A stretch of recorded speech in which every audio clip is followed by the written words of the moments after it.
घर हे प्रत्येकाला आवश्यक बाब असते, त्यासाठी स्वतःची घरं असणं आवश्यक आहे.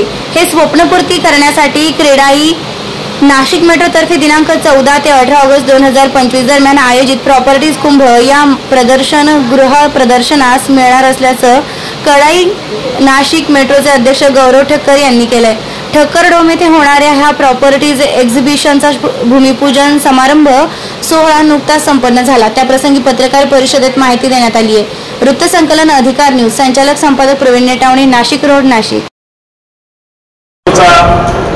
भूमिपूजन सोहळा आता संपन्न झालेला आहे आणि आता आपण प्रेस कॉन्फरन्स साठी समोर जात आहोत. आम्ही सगळे जात आहोत. थोडीशी माहिती द्यायची क्रेडाई प्रॉपर्टी एक्सपोची. म्हणजे हा प्रॉपर्टी एक्सपो दर 2 वर्षांनी घेतला जातो. मागील प्रॉपर्टी एक्सपो आपला 2023 ला होता आणि 2024 ला आपला शेल्टर असतो. तर शेल्टर हा आपला पुढच्या वर्षी राहणार आहे. या वर्षी आपला क्रेडाई प्रॉपर्टी एक्सपो. यामध्ये आपले सगळे फक्त क्रेडाई मेंबर्स भाग घेऊ शकतात आणि फायनान्शियल इन्स्टिट्यूशन पण यांचा सहभाग असतो. मागील 36 वर्षापासून क्रेडाई नाशिक मेट्रोचा हा उपक्रम घेतला जातो. यामध्ये टोटल आपले 80 स्टॉल्स आहेत आणि याची सुरुवात 14 तारखेला होणार आहे. 5 दिवसाचा हा सोहळा 14 ते 18. नेहमी 4 दिवसाचा असतो हा सोहळा, पण यावेळेस 5 दिवस घेतला आहे. कारण जे लोक 2-3 दिवस येऊन प्रॉपर्टी व्हिजिट करून जातात, 5व्या दिवसात श्रावणी सोमवार असल्या कारणाने त्यांना परत येऊन बुकिंग करणं सोपं व्हावं आणि तो सुद्धा शेवटचा श्रावणी सोमवार असल्यामुळे आता आपण प्रेस कॉन्फरन्स साठी समोर जात आहोत. आम्ही सगळे जात आहोत. थोडीशी माहिती द्यायची क्रेडाई प्रॉपर्टी एक्सपोची.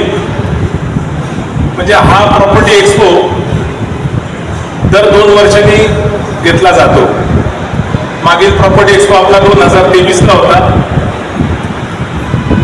आणि 2024 ला आपला शेल्टर असतो जाणार आहे. यावर्षी आपला क्रेडाई प्रॉपर्टी एक्सपो. यामध्ये आपले सगळे फक्त क्रेडाई मेंबर्स भाग घेऊ शकतात आणि फायनान्शियल इन्स्टिट्यूशन पण यांचा सहभाग असतो.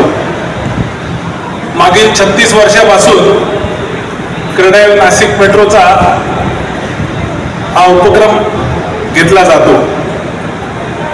यामध्ये टोटल आपले 80 स्टॉल्स आहेत आणि याची सुरुवात 14 तारखेला होणार आहे.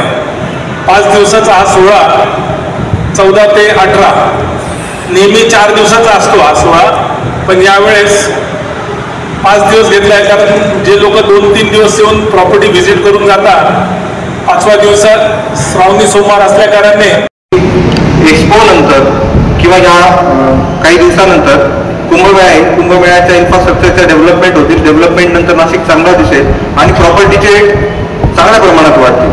हे आम्हाला आज दर एक्झिबिशनला बिल्डर्स बोलतात की रेट्स वाढणार आहे. परंतु हे सगळं काही वर्षांच्या अनुभवातून असं बोललं जात आहे की कुंभमेळ्यानंतर रेट्स चांगले वाढतील, इन्फ्रास्ट्रक्चरची डेव्हलपमेंट चांगली होईल आणि त्यामुळे हे एक्सपो किंवा यानंतरचे 1-2 एक्सपो ही ग्राहकांसाठी शेवटची संधी असणार आहे, ज्यात ते कमीत कमी रेटमध्ये प्रॉपर्टी आता घेऊ शकतात. जसं आपला कुंभमेळा संपतो किंवा इन्फ्रास्ट्रक्चरचे कामं होतात तर नाशिकचं रूप पूर्ण बदलतं आणि त्यामुळे 100% मागच्या वेळेस पण तसं झालं होतं. रेट्स खूप वाढले होते आणि जवळजवळ 2,000, 3,000, 4,000, 5,000 करोड रुपये आपल्या नाशिकसाठी रस्त्यां किंवा ब्रिजसाठी एक्सपो नंतर किंवा या काही दिवसानंतर कुंभमेळा आहे. कुंभमेळ्याच्या इन्फ्रास्ट्रक्चरच्या डेव्हलपमेंट होतील. डेव्हलपमेंट नंतर नाशिक चांगला दिसेल आणि प्रॉपर्टीचे चांगल्या प्रमाणात वाढतील. हे आम्हाला आज दर एक्झिबिशनला बिल्डर्स बोलतात की रेट्स वाढणार आहे. परंतु हे सगळं काही वर्षांच्या अनुभवातून असं बोललं जात आहे की कुंभमेळ्यानंतर रेट्स चांगले वाढतील, इन्फ्रास्ट्रक्चरची डेव्हलपमेंट चांगली होईल आणि त्यामुळे हे एक्सपो किंवा यानंतरचे 1-2 एक्सपो ही ग्राहकांसाठी शेवटची संधी असणार आहे, ज्यात ते कमीत कमी रेटमध्ये प्रॉपर्टी आता घेऊ शकतात. जसं आपला कुंभमेळा संपतो किंवा इन्फ्रास्ट्रक्चरचे कामं होतात तर नाशिकचं रूप पूर्ण बदलतं आणि त्यामुळे 100% मागच्या वेळेस पण तसं झालं होतं. रेट्स खूप वाढले होते आणि जवळजवळ 2,000, 3,000, 4,000, 5,000 करोड रुपये